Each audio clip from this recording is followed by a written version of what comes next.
attacks the lymphoid tissues. Here in the neck. The lymphoids that provide the antibodies for the blood that attack foreign transplanted matter. It was untested, untried, till we used it on you. That liquid in the blood that's pumped through what's left of me is what makes me feel that. We made producers unthinking fast.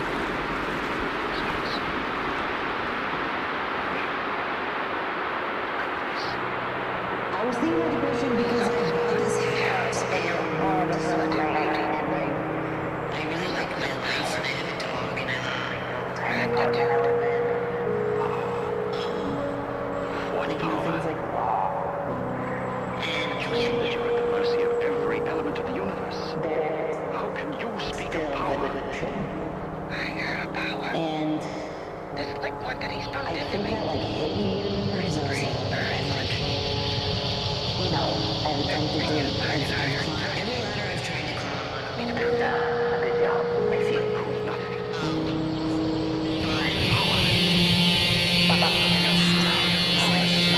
It's still it's the same person, the same, you know, like even the wind, never mind like listening to the wind out of the background. Not depressed, but kind of like, you know, it's like going back. Remember in that red room out the window? And I was like, wow, you are. I was like, could I? Thought of it made me like shut down and I just said immediately, maybe there's some fake good promptly because it freaks me out so much. But I just don't. It's hard because people like fight with depression. Together we're strong. Fighting. More powerful than any of them. Like fighting OCD is a thing. Like there's almost like this disease. Depression is this weird. It's so not like that. Like it's not Where are you running from? What's wrong with you? obsessive. Like being dominated. Sure, there's depression where you're dominated by negative association. Nothing beyond my control. How am I going to do that? So one's one, therefore I'm going to fall into depression. They're with their breakup, so I'm going through depression. Is that? But then there's like slow depression where anyone Gotta be careful. I'm familiar with it. Can't quickly identified as the last person to a girl Maybe before she you're disappears. too. Do you think you So can? incredibly far from you. Everything almost seems like a game. Many things left for tomorrow. You feel like you're acting in a play. Like that's the that you get to where you're like, the person is playing their role, I'm playing my role. Nobody really knows each other. And then be this part, like, die, like I don't know the point. And then they do things and you're like, well, I don't even know who this bitch is. And then you have to show up as this person that you have been. Because people expect you. But really, you're so many thousands of miles away.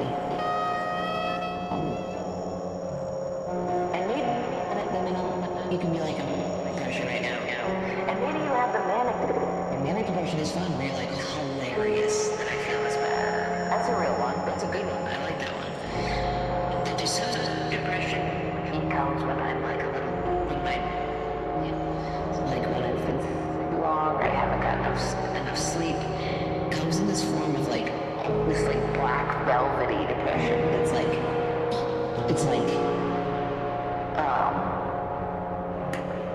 it becomes like there's this panic you get when there's a panic that you think about, and that's a bad one. In my opinion, I think anxiety is worse than depression. The times where I have anxiety, like fucking having a panic attack at the end of it, like somebody said the other day, I was in mode and somebody said something like a pregnant lady was like, or someone talking about a pregnant woman, it was like she's about to pop. And I was like, oh, I'm about to have a panic attack just because you said like a visceral thing. And like music or anything can knock it off. I mean, I was going to see movies and they've overwhelmingly I just passed out because I was in panic zone. And that's, I do think is worse because you're just like, dude, at least let me land on the earth. But then the depression is like you land on the earth and you have these like concrete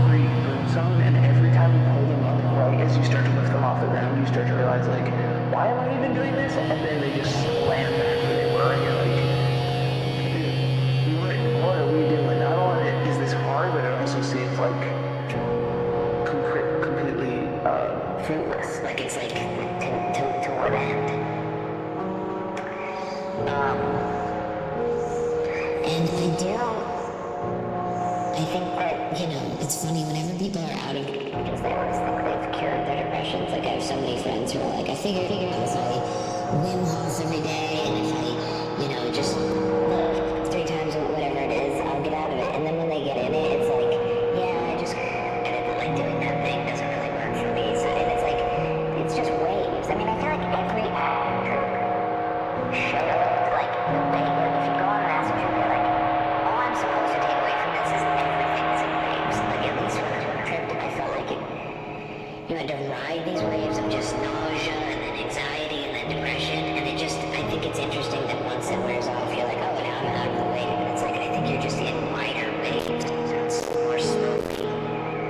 And maybe that's depressing for people to think that everything's like, literally comes in seasons, that moods are in seasons, or, I think it's super comforting because I think that maybe that means, like, if every, like, epoch of depression or anxiety or OCD or whatever it is feels so overwhelming, kind of like an acid trip, where you're like, I'm never gonna get out of this headspace, I can't remember what it's like being in the other headspace. And if I were like to actually be like, I know this is a wave and I'm gonna ride it out, then I think maybe I can have like the capacity to like witness it more, like experience it. Let's look at this wave, which is what I've been trying to do more of, is be like, let's check out this whack ass fucking wave I'm in, because I know it's gonna be gone soon. And it is hard to hide. But oh my god, she's cheap. She's just cheap. Yeah, oh thank you. How can you be depressed with a cheapie?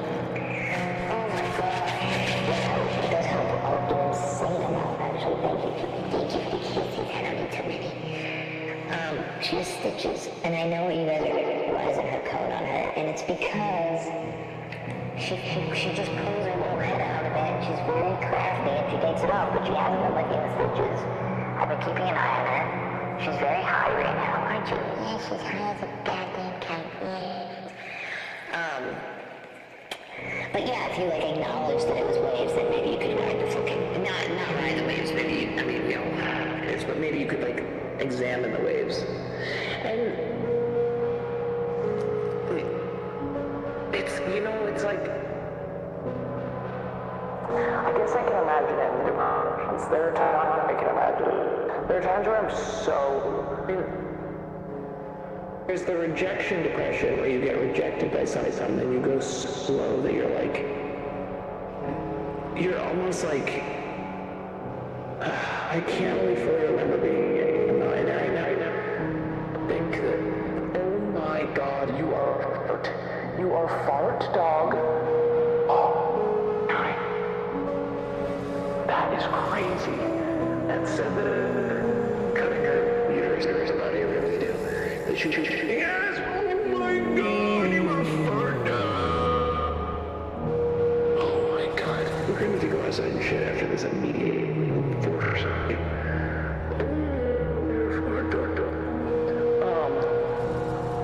I have to give her special food or else she fucking spits it out. I have friends that occasionally spits it out. Anyway, okay, we're trying to talk about depression. You're tripping balls on frickin' Oxy, doggy, look at you. Oh my god. Anyway, I guess I'm trying to imagine the feeling of being, I guess, it comes to a point of, like, insane, you know what it is? Before? Not now, because I don't know. But, you know what I have had happen? I have gotten so depressed that I can totally get. But depression is a different one because depression is also something that everybody says is they have, right? Like they're like, I'm depressed. And then having depression is a totally different thing. She has depression. And it is.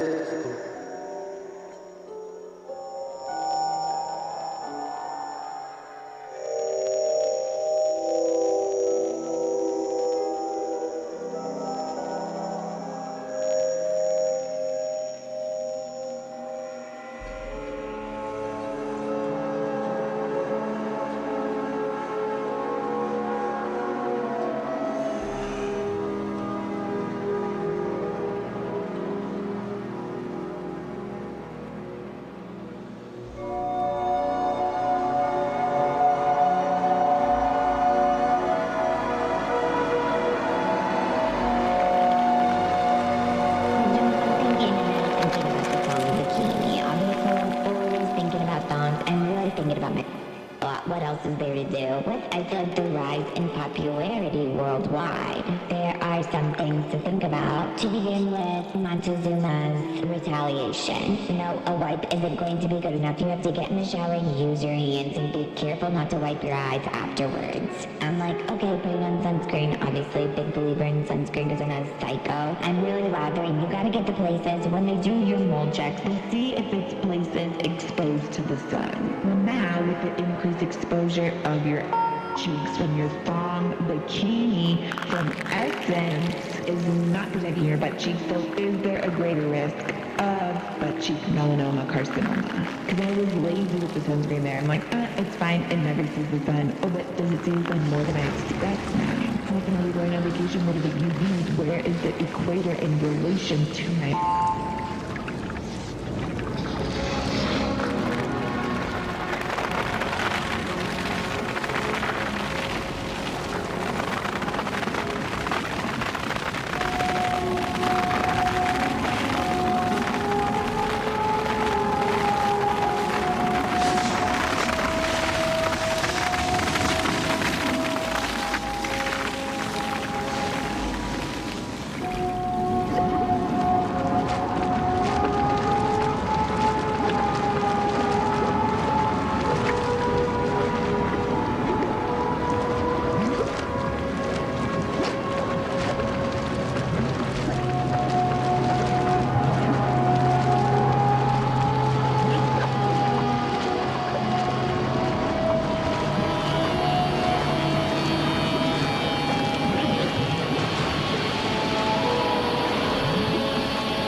From the sky rained down, flooding the earth to create the seas. It rained for thousands of years. The planet Fire became the planet Ocean.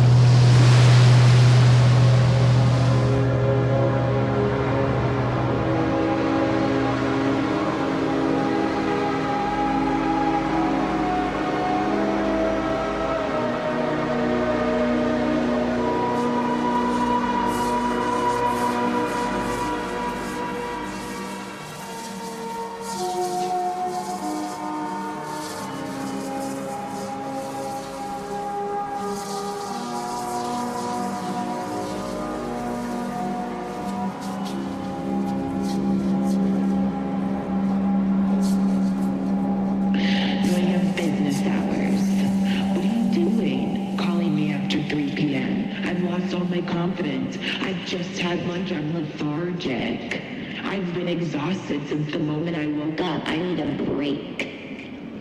You want to have a creative call? Over my dead body, send me an email with Google Slides. You want to have a FaceTime at 9 p.m.? I'd rather gouge my eyes out with a dull chopstick. I don't think so.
Summer's here, and all I want to do is eat salad. I'm not talking about like a macaroni salad or potato salad or any salads that are considered like side dishes. I want to start every meal with a salad.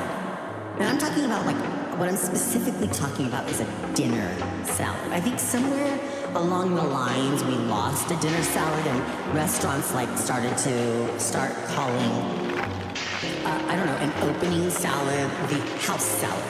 But the thing is that the house salad is generally considered like a vegetable version of an entree salad. So I don't want like the whole big ass bowl. I don't want it as an entree. I want that salad that is a plate with a bowl sitting on top of it and just has like iceberg, maybe some cherry tomatoes, although I don't like cherry tomatoes. I don't like biting cherry tomatoes. I don't like when they break. I would rather have them halved. Or slices of tomatoes. I love that as well. But I want that in there. Maybe some little shreds of carrots and some red onion.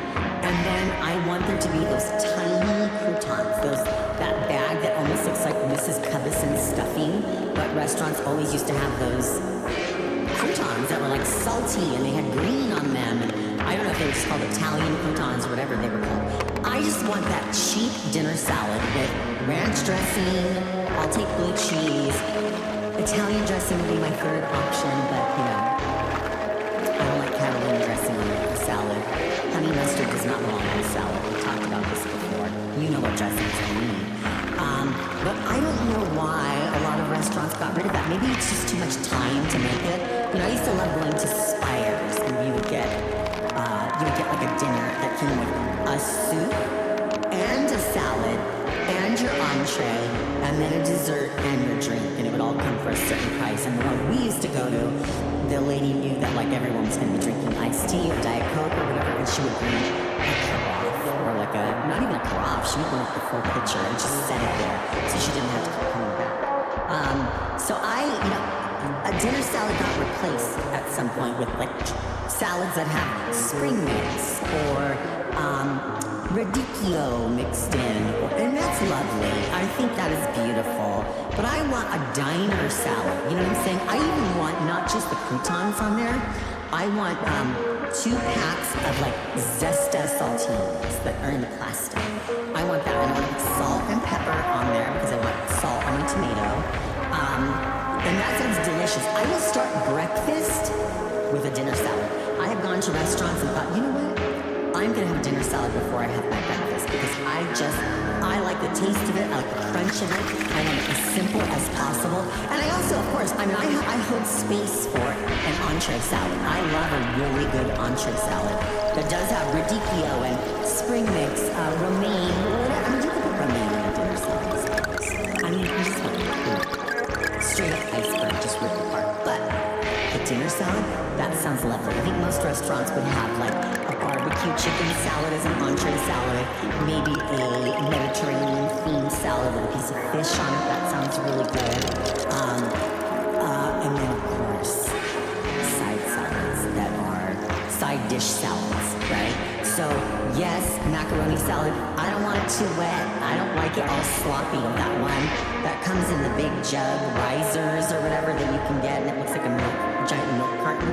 I don't want any of that. Not knocking anybody who likes it. I just don't like that. I don't want macaroni salad or potato salad to have a sweetness to them. I like it more savory. I want Best Foods mayonnaise, Hellman's mayonnaise.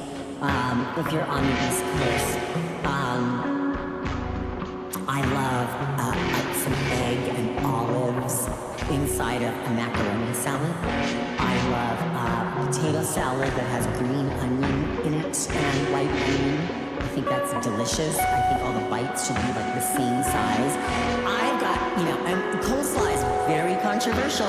It's very controversial because some people really, really love a sweet coleslaw, like a KFC. I love that. I love the texture. I love everything about a KFC coleslaw. But again, I don't want it soupy. I don't want that water in there. If you're coming to my place and we're having a barbecue or whatever, I'm going to be going over and managing these salads and all the bites to be the same. I want everyone's, I have a certain way. I like a white roast potato salad. Maybe you don't. But I also have time for a bacon ranch potato salad. That sounds good. We make that sometimes at home. That dinner salad though, I mean, every meal I feel like should start with that. And that entree or every meal should start with a dinner salad. And I just don't, or you could call it a side salad, but the house salad, it's just not the same. And why do we now have to order and go, can I get a half house salad and like call that your dinner salad? Why can't you just have a dinner salad? That just seems so weird. It's almost like going to a Mexican restaurant where they don't put down chips and salsa because they're more elevated. Baby, you need to put down, you knew you needed to put down the chips and salsa. You knew that you didn't need to elevate anything. That doesn't elevate it. Like I'm not going to put places that have the house salad in place of the dinner salad and make you order the half, have Edison bulbs and like bar stools for all the seating. Knock it off. Knock it off. We're not doing. You didn't brew the coffee here. Like you didn't create the beans here. Don't do that. We don't need all that. Not every place has to be that. I mean, if you want to invite me there and like try the food or whatever, I need a chair. You know what I'm saying? I'm not trying to like balance and have the glass with another glass inside to mix the wine and breathe it through my fucking nose. I want a dinner salad. I want to see the specials. I want chocolate pudding with that much whipped cream on top. I want tapioca as an option. I want you to leave a carafe or a fucking jug to fill my drink. I want to help you so you don't have to keep asking me for refills because you know I'm crazy and I'm going to do it anyway. Where is Spire? Why can't I go to Spires? Used to be a really good place called Puffs. Puffs in Lakewood. It's gone now. Ooh, they would have a dinner salad. They would also have a meal that was like chili and pot like noodles, and it was like a chili nut thing. I know that's not very Edison Bowl, but it's very Delta to have like a list of dinner specials, a list of lunch specials, you know. But sometimes I want to order the lunch special because I'm like, no, it's 3 o'clock. I've got the dinner appetite. I'm good. I need to have something. So, don't bring me that lunch special that's like, here you go. Like, I'm not going back to work. I'm going to Ross after this. I want the amount that I'm going to have to walk off at Ross looking for, misplaced shoes and lotions and shit that I fucking buy. The dinner salad. Why has the dinner salad left us? I don't think it wanted to leave. I think the dinner salad was here and it knew it was solid and they were just like, you gotta go. You gotta go. Times have changed. People don't want you. The amount of flour are just right so that you know exactly what kind of volume you're getting. I want 3.5 cups of sifted flour for pasta. I'm sifting it over the cup itself. I've already got that. 3.5 cups. That will go into my mixer. Now, this is so simple. It's just crazy. Oh, the machine can't take this. It just cannot take it. Then I want 4 eggs. Just throw it right in there. Now, isn't this complicated? And 1 tablespoon of water. Got that? 3.5 cups of sifted flour, 4 whole eggs, and a tablespoon of water. Turn it on. But the most powerful, one that carries with it the power and the responsibility to lift your race out of the shadows onto the surface where the dragons dwell. Gwyn did not win this first war overnight. We forget this, but during the Age of Ancients, there was still time for the wars to rise. Civilizations were built, alliances were forged, loyal knights were appointed, and betrayers were born. For after disparity came creatures that were not born equal. Creatures like thee, who lived without the immortal stone scales of his brethren. With his mortality came a desperation, ambition, a jealousy, things that dragons never had, and would never have. And so, with their secrets betrayed by the pale drake, the dragon's homes were burned to ash, their scales were pierced by lightning, and their flesh was exposed to the sea. The war was won, and Gwyn could have eliminated the idea, but he chose not to. Instead, he did just the opposite. He granted Singh a piece of his very own soul. He elevated him to the peerage. He granted him dukedom and also the throne of his daughter, with whom he inspired royal children. Honoring the sea like this ended up costing Gwyn his closest battle compatriot.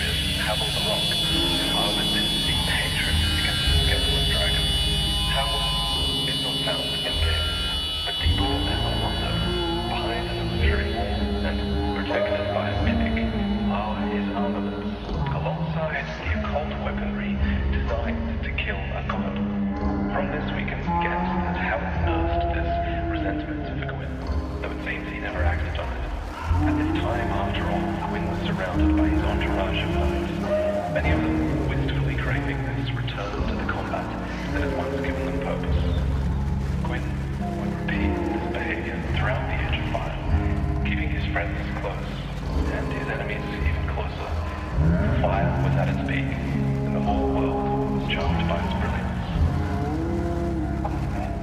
Lastly, by crying out right, their frail deeds might have danced in the green bay.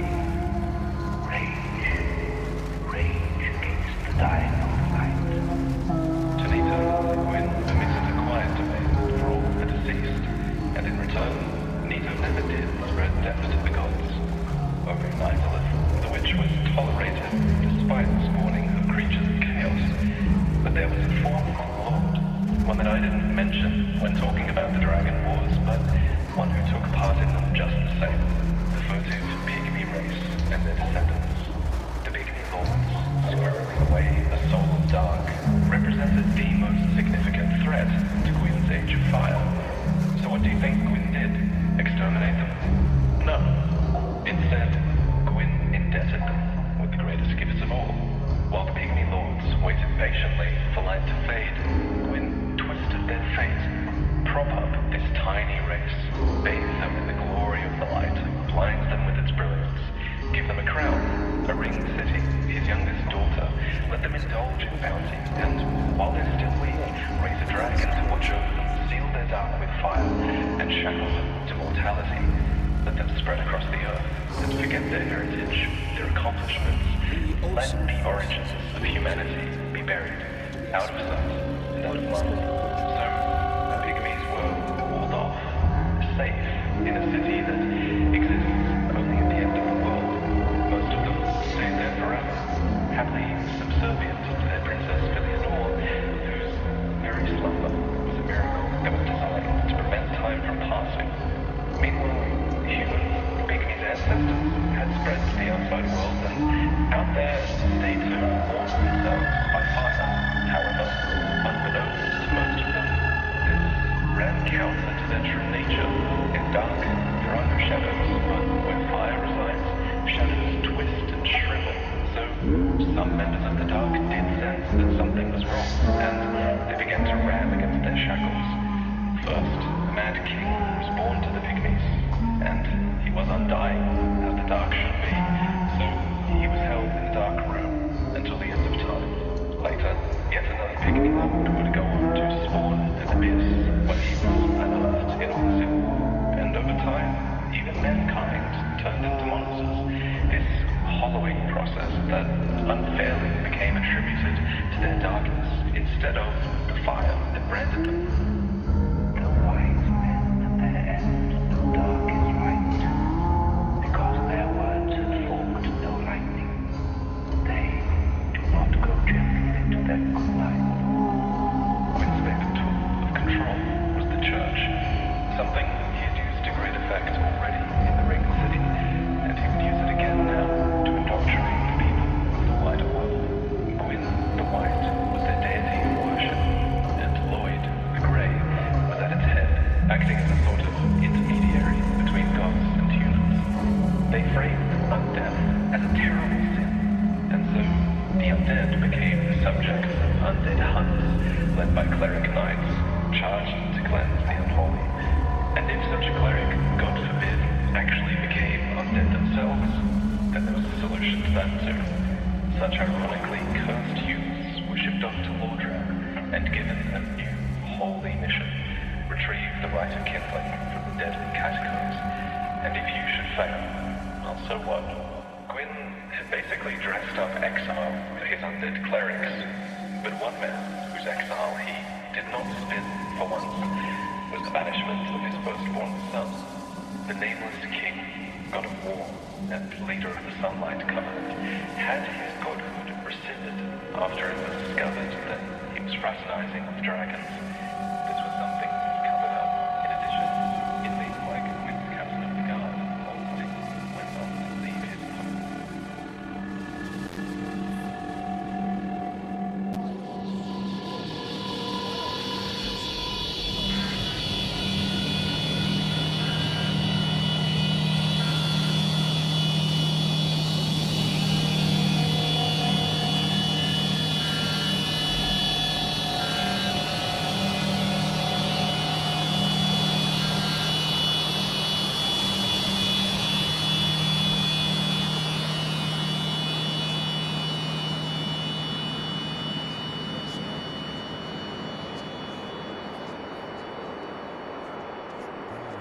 thank you.